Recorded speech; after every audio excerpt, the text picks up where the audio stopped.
नमस्ते गुरुजी। नमस्ते सत्यनारायण सर जी, कैसे हैं सर जी आप? ठीक है। हाँ हाँ। निर्भीकता क्या है? निर्भीकता क्या है? फियरलेसनेस। फेयरलेसनेस। देखिए सर, निर्भीकता महान व्यक्तियों की सबसे बड़ी डीएनए होती है। उनके रोम रोम में फियरलेसनेस होता है। ऐसे महान व्यक्तियों को आप देखेंगे इतिहास के पन्नों में। अब्राहम लिंकन इतने निर्भीक थे, उनको मालूम था कि उनकी कब्र खुदेगी।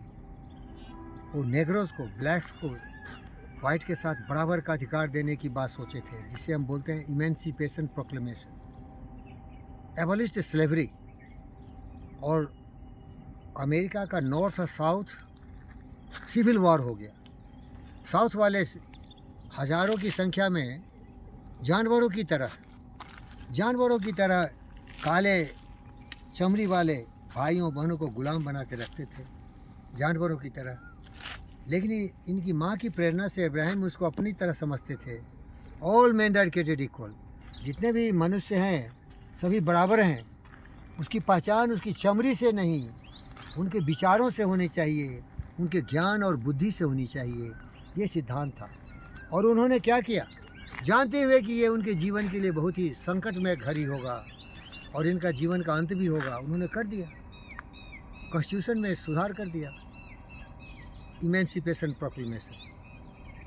और गेटिसबर्ग में उनका एड्रेस दुनिया का सबसे बड़ा बेस्ट स्पीच है, आप सुनना कर, क्योंकि इसमें बहुत शहीद हो गए अमेरिकन। वार जो सिविल वार हुआ ना, हज़ारों की संख्या में वहाँ के अमेरिकन सिटीजन सोल्जर्स मारे गए। तो ग्रेटिट्यूड दे रहे हैं उसको कि आपने जो देश के लिए किया इसका कभी कोई बदला नहीं दे सकते। आपकी इसके लिए कुर्बानी के लिए हमारे शब्द नहीं हैं और हम इसे कभी उऋण नहीं हो सकते। तो ये बहादुर इंसान थे। हमारे हिंदुस्तान में भी ऐसे महान व्यक्ति हुए। शिवाजी महाराज उतने बड़े अंग्रेज़ की औरंगजेब की सत्ता थी, उसके खिलाफ लड़ते रहे, भिड़ते रहे। औरंगजेब उनसे डरता रहा। मंगल पांडे, जब अंग्रेज़ों ने यहाँ वर्षों तक, सदियों तक राज किया, तो लोग गुलामी की जंजीरों को तोड़ने के लिए तत्पर हो गए। और इसकी शुरुआत हुई थी मंगल पांडे से, जिन्होंने अंग्रेज़ के खिलाफ विद्रोह कर दिया। 1857 का विद्रोह जानते, जिससे first battle of independence of India, freedom struggle for India. तो बहुत सारे ऐसे इतिहास है जिसको मैं बताता चला जाऊंगा, आप सुनते रहेंगे। एक इतिहास के पन्नों में जब यहाँ इस्लामिक एग्रेशन हुआ, तो एक इब्राहिम लोदी थे।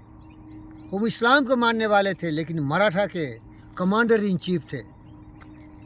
उन्होंने आक्रांताओं से बहुत लड़ाई लड़ी, लेकिन हार गए। लेकिन जब उनको पकड़ के लाया गया, वो बहुत घायल थे, तो निर्भीकता से इससे जवाब दिया। आप लिख पढ़ लेना इतिहास में, इब्राहिम लोदी आप हमारे सबों के लिए एक आदर्श हो। फियरलेस बात करते थे। आज का आधुनिक युग में एक व्यक्ति है जिसका नाम है नरेंद्र, मेरा प्यारा दोस्त, वीरेंद्र का दोस्त। निर्भीक बात करता है, चमचाबाजी नहीं करता भाई, सच बोलता है, पूरी दुनिया में शांति के लिए हमेशा कार्य करता है, लेकिन कभी भी कोई चमचेबाजी बात नहीं करता है। सत्य सत्य है, उसको बोलता है वो। अभी अभी देखो हमारे हिंदुस्तान में जितने भी जातिवादी, धर्मवादी, क्षेत्रवादी नेता है, वो धंधा पानी कर रहे हैं। उनके लिए जो देशभक्ति नाम की चीज़ नहीं है, वो बनिया है, व्यापारी है।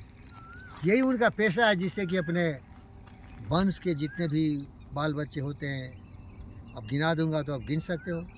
नेहरू परिवार, मुलायम परिवार, लल्लू परिवार, शरद पवार परिवार, ठाकरे परिवार, ऐसे अनेक परिवारवादी हैं जो अपने बेटी बेटों के लिए गद्दी सुरक्षित रखना चाहते हैं।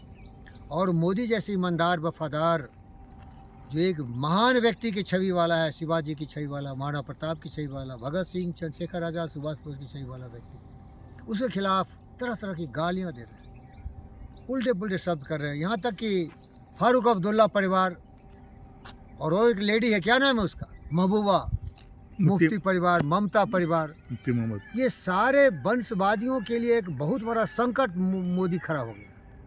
क्योंकि इसका परिवार है पूरा भारतवर्ष, और इसका परिवार है ब्रह्मांड, पूरी दुनिया।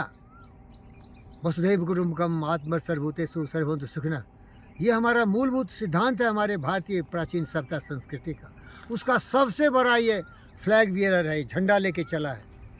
भारत की सभ्यता संस्कृति का ये सबसे बड़ा एक मापदंड बन के आया है। मैं उनके विचारों पर नहीं चलता। मैं साइंटिस्ट हूँ, मैं मंदिर नहीं जाता, मैं कभी नहीं जाऊँगा। मेरा मंदिर मेरा ज्ञान का मंदिर है, बुद्ध और विवेक का विचार है। मेरे विचार ही मेरे मंदिर है, और वो मंदिर वही है जो कि सत्य है, जो योग में लिखा गया पतंजलि योग सूत्रा के द्वारा। एक साधारण सा उदाहरण दे रहा हूँ।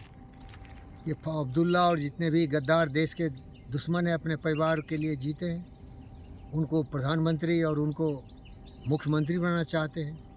बोला पाकिस्तान के सामने हिंदुस्तान को घुटने टेकना चाहिए, नहीं तो उसके पास एटम बम है, वो उड़ा देगा, हम पर गिरा देगा। वो चूड़ियाँ पहन के नहीं बैठे हुए हैं। आप कश्मीर को तो ले लिए, जो हिंदुस्तान का कश्मीर था, पीओके को लेने की बात मत करिए, नहीं तो बम गिरेगा, हम पर गिरेगा। चूड़ियाँ पहन के नहीं बैठे हो। तो मोदी जी को ये पता चला कि ऐसे कुछ गद्दार हिंदुस्तान के घटिया विचार वाले, पाकिस्तानी नमक खाने वाले, हिंदुस्तान के खिलाफ गद्दारी करने वाले, तो उन्होंने कहा वो चूड़ियाँ नहीं पहनी है, पहना देंगे। ये शब्द बोलने में मुझे कितना मज़ा आ रहा है। अरे उसी ब्रांड का मैं हूँ, वो नरेंद्र है, मैं वीरेंद्र हूँ। अगर वो गद्दार हमारे देश के दुश्मन चूड़ियाँ नहीं पहने हैं तो पहना देंगे, तो हम पहना देंगे, तो हम पहना देंगे, चूड़ियाँ पहना देंगे। धन्यवाद।